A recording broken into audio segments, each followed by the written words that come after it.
Before the early age of the classical period, in the late archaic period where our story takes place, before the dark ages of Greece, even before the Mycenaean era that saw the rise of warriors, and then their quick downfall when the rulers compared their feats to Ares, long before the Minoan era when trade networks were first established, there was the rise of gods, both minor and major.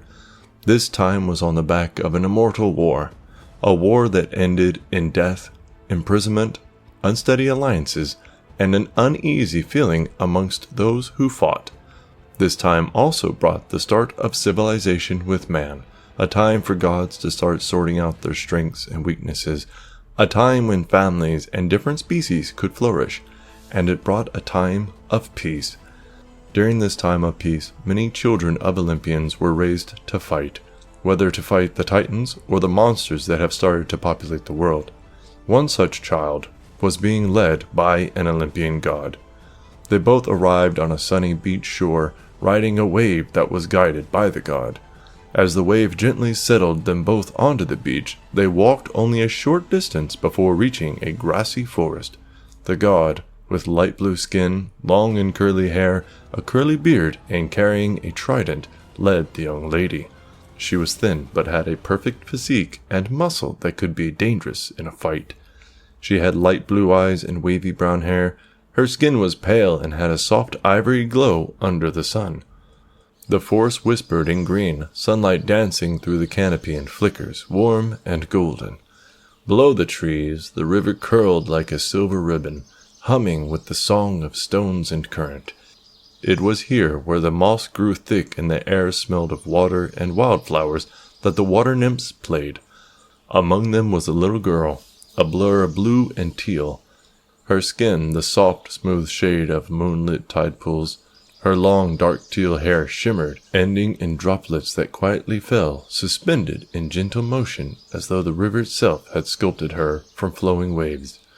Her eyes, impossibly bright and lacking any pupil, glowed with childlike joy and quiet power.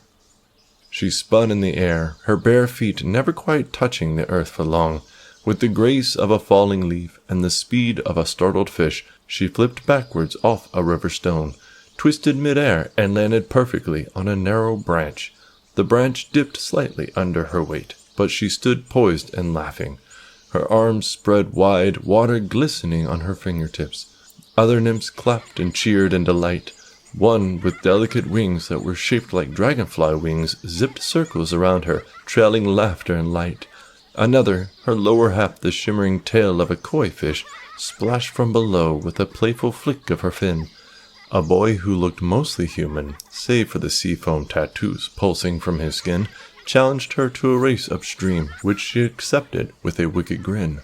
But before the count could even finish, she was already gone, cartwheeling across mossy rocks, leaping over fallen logs with flawless form, hand springing into the air with such precision that droplets spiraled around her like a watery halo. Her movements were effortless and instinctive.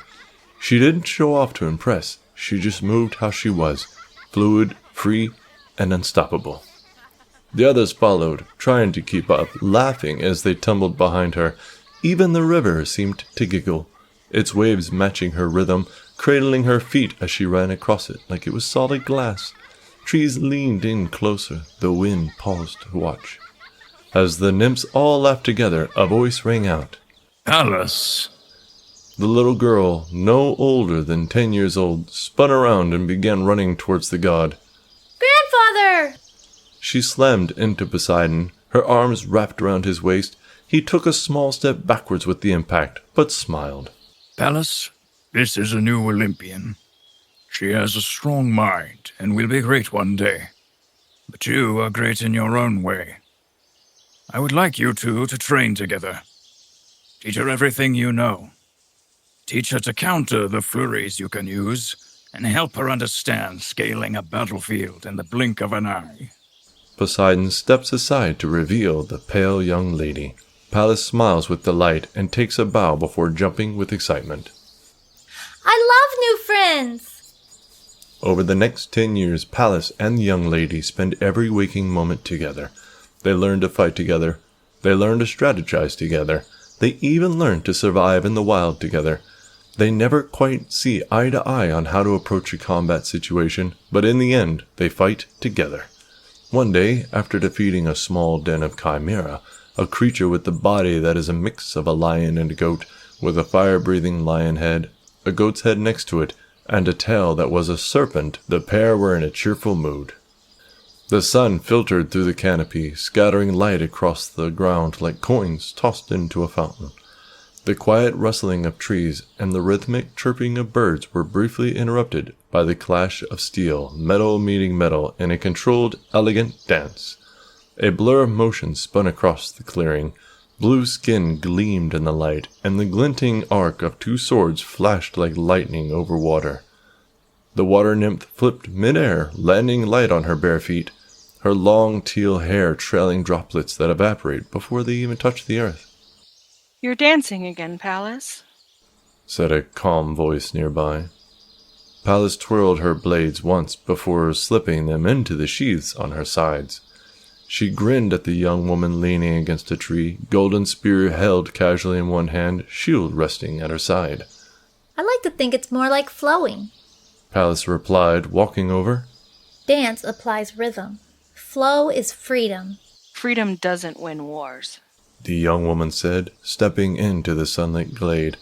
Her voice was smooth, deliberate. "Strategy does." Pallas flopped down on a mossy stone, water forming in her hair and dripping onto the ground in tiny puddles. Come on, you've seen how fast I can disarm someone. How many times have I knocked your spear out of your hand? The young woman smirked, graceful in the way she sat across from her. 4. "And how many times have you gotten past my shield?"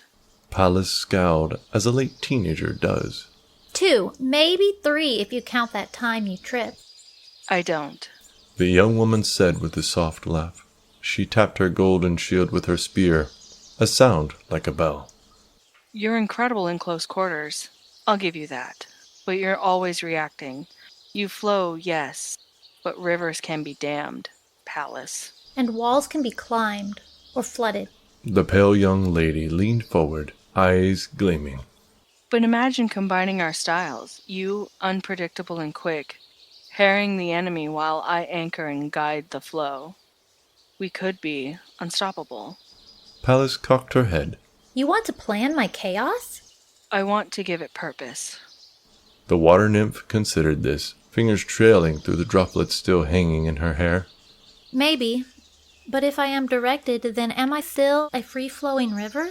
The young woman's face turned stern. "Eventually, you will have to take life seriously." They sat together in the dappled light, warriors with different minds and hearts, speaking not as rivals, but as comrades, whether it is to agree or disagree.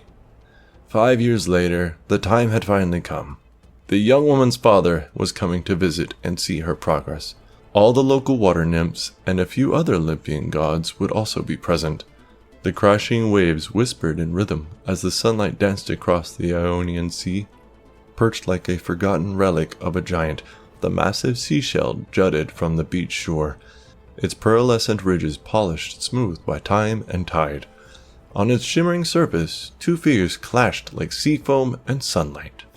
Pallas moved like the tide itself, fluid, relentless, and beautiful. Her blue skin glistened in the sun, droplets forming and dripping from the ends of her long, dark teal hair.